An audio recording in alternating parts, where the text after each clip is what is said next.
guys, Adam from Ecowise here.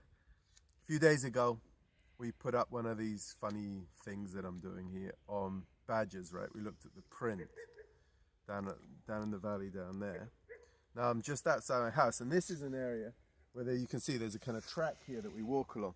But this is where badgers' toilet is. Badgers make nice little holes and they poo in the holes, and you can see all along here there's badger toilets. They kind of sometimes do it communally, so they all poo together, which is what people used to do too, actually, because when you're pooing you're vulnerable, so people used to poo together too. But anyway, this is a badger toilet right on my path, and I keep nearly breaking my neck when I walk along here, tripping and falling down the hole, especially if it's dark.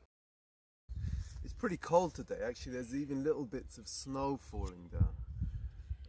Our house is just up there, and we're coming for a walk again, like we're doing every day at the moment when we're in lockdown.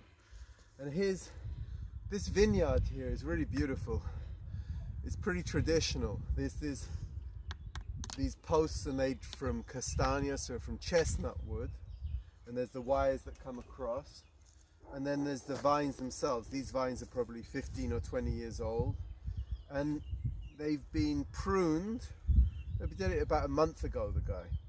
And you see he's left two leaders. This is the one vine here, so he's left this one and this one. And he's also left these here for next year. Because when someone's pruning fruit especially, but all plants, you've got to think about what it's going to look like and where it's going to grow, and also think about even the year ahead, because he's left these ones for the following year.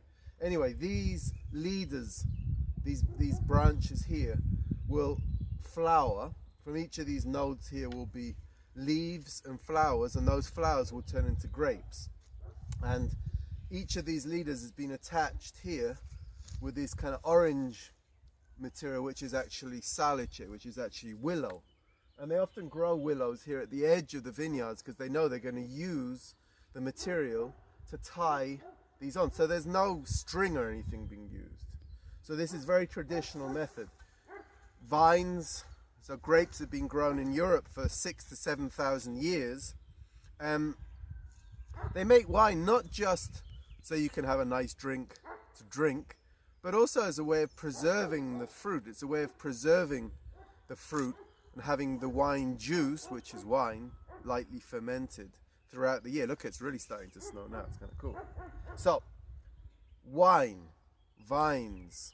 This landscape we're looking at here is ancient. They're still using the same techniques. This is a very small little producer. And this is what we look at when we look out of our window. We're continuing our walk. It's still snowing slightly. And we're coming to this shrubby area here where there's elm, and there's cornus, and there's hazel, and this kind of dense, shrubby undercover, which is great for the animal that's left this fur here. This is very, very, very soft, very, very insulating. You can see it's been scratched out, because at this time of year, this isn't a site of predation. Nothing's been eaten here, I don't think. This is a hare.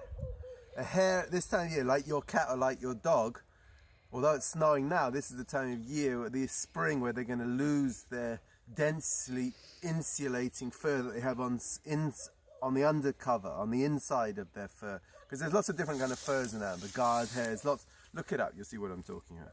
So this is the insulating stuff that keeps them really warm in the winter.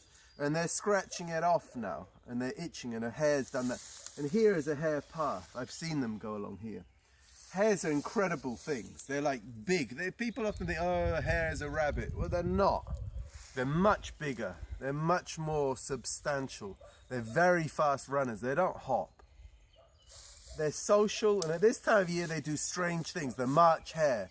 In England they talk about the March hare, being mad as a March hare.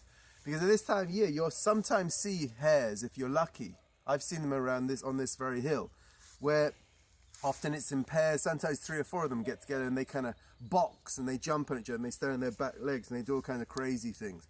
They used to think it was 2 males having a fight. Now they think it's probably a female telling the males to leave them alone because it's the breeding season. And then the female will run and the males chase them, and the strong males that are able to keep up with the females have a nice cuddle. So This is the hare. By the way, they get to like 7 kilos.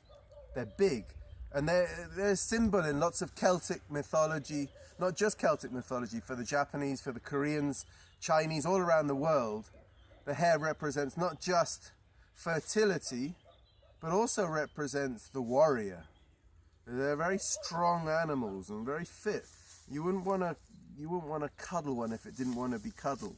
So, hares, the brown hare, the European hare, their range extends from Spain all the way across to Central Asia. And they're really cool animals, and they're all over the place.